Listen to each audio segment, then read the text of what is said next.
राधे राधे। दोस्तों, जब हम वृंदावन जाते हैं तो हम देखते हैं बहुत सारे लड्डू गोपाल, राधा रानी, उनकी सखियाँ सब वहाँ पर देखने को श्रृंगार करे हुए मिलते हैं।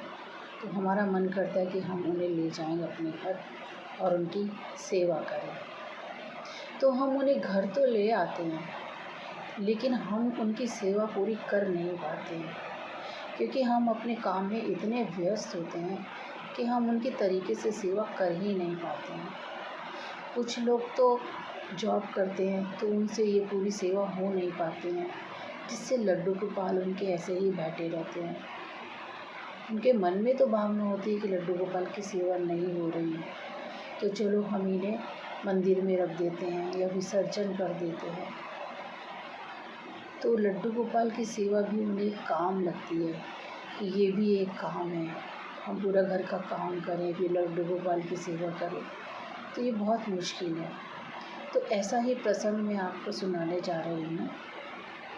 एक छात्रा थी जो अपने दूसरी सहेलियों के साथ स्कूल के साथ वृंदावन घूमने गई। तो उसने देखा बहुत सारे लोग लड्डू गोपाल को ले जा रहे हैं दर्शन के लिए, टोकरी में रख के सजा के बिहारी जी के दर्शन के लिए ले जा रहे हैं। तो उसके मन में भी ये इच्छा जागृत हुई कि मैं भी लड्डू गोपाल की सेवा करूंगी और उनको अपने घर ले जाऊंगी। तो ये सोचकर उसने लड्डू गोपाल वहाँ से लिए और घर ले आई, और उसके बड़ी ही अच्छी भावना से, बड़े प्यार से वो लड्डू गोपाल की सेवा करती। सेवा तो वो करती, लेकिन वो उससे बातें बहुत करती थी। जब भी स्कूल जाती तब उनसे बातें करती, स्कूल से वापस आती तब उनसे सारी बातें बताती अपने स्कूल के बारे में, टीचर्स के बारे में, आज पूरे दिन क्या हुआ। वो खेलने जाती तो उनसे बातें करती, सोने जाती तो उनसे बातें करती। बस उसकी यही एक विशेषता थी कि वो लड्डू गोपाल से बातें बहुत करती थी। वो भोग लगाए ना लगाए, क्योंकि उसकी माँ उसको भोग लगाती थी। उसने अपनी माँ से कह दिया था कि माँ, लड्डू गोपाल की आपको ऐसे ऐसे सेवा करनी है, उनके वस्त्र बदलने हैं, स्नान कराना है और भोग लगाना है।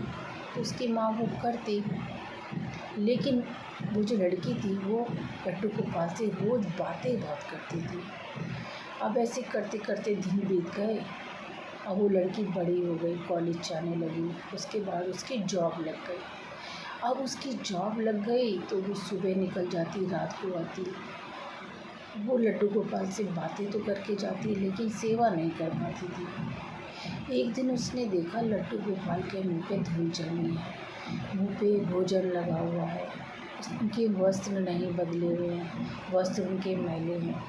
तब उसने अपनी माँ से कहा, माँ, आपने लड्डू गोपाल के वस्त्र नहीं बदले, उनको नहलाया नहीं? तो उसकी माँ ने कहा, देख बेटा, मैं पूरे घर का काम करती हूँ, मेरे पास इतना टाइम नहीं है कि मैं ये दूसरा काम करूँ। लड्डू गोपाल की सेवा एक अलग से काम है, मैं नहीं कर पाऊँगी। क्योंकि उसकी माँ के अंदर वो भावना नहीं थी लड्डू गोपाल के प्रति, वो श्रद्धा नहीं थी। तो उसने कहा, मैं तो नहीं कर पाऊँगी, ये एक बहुत बड़ा काम है।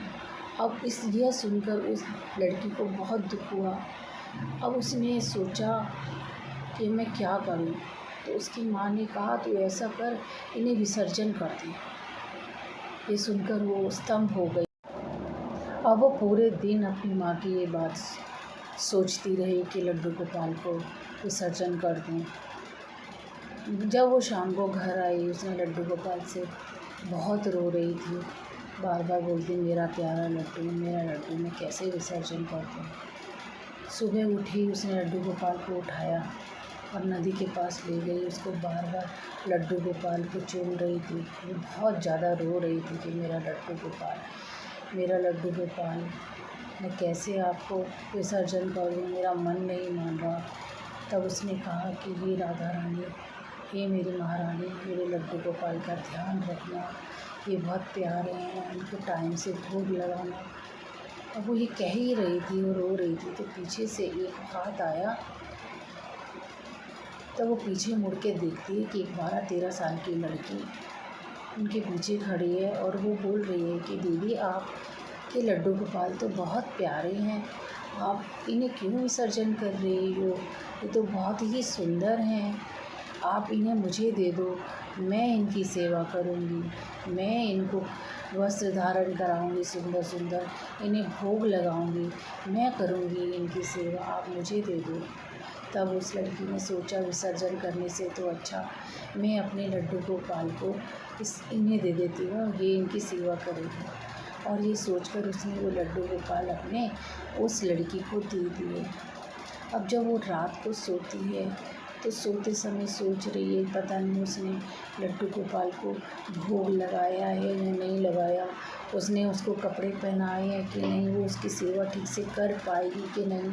यही सोचते सोचते उसकी आँख लग जाती है। अब उसे रात को स्वप्न में राधा जी दर्शन दी गई कि तुमने ही तो मुझे बुलाया था कि तुम मेरे लड्डू गोपाल का ध्यान रखना, उन्हें भोग लगाना, उनके वस्त्र बदलना, उनकी सेवा करना।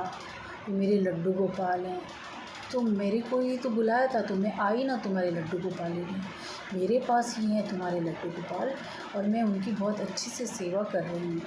तुम चिंता मत करो, जो अखिल ब्रह्मांड हैं, जो सबको देखने वाले हैं, उनकी सेवा देखिए राधा जी कर रही हैं। तो ये बात सुनकर उसे बड़ी संतुष्टि मिली और वो सो गई। तो इस तरह से जो लड्डू गोपाल की सेवा करते हैं, जो सारे जगत के पालनहार हैं, उनकी हम अगर सेवा करते हैं तो वो हमारी हर मनोकामना पूरी करते हैं, हमारे पास होते हैं, वो हमें देखते हैं, हमें सुनते हैं। लड्डू गोपाल कोई विग्रह नहीं है, लड्डू गोपाल साक्षात भगवान है, साक्षात कृष्ण भगवान है, जगत के रचयिता, ब्रह्मांड के रचयिता श्री कृष्ण भगवान है। बट लड्डू गोपाल को भोग लगाना कोई पाखंड नहीं है, साक्षात भोग लगाते हैं वो। जय जय श्री राधे, जय जय वृंदावन, जय जय श्री राधे।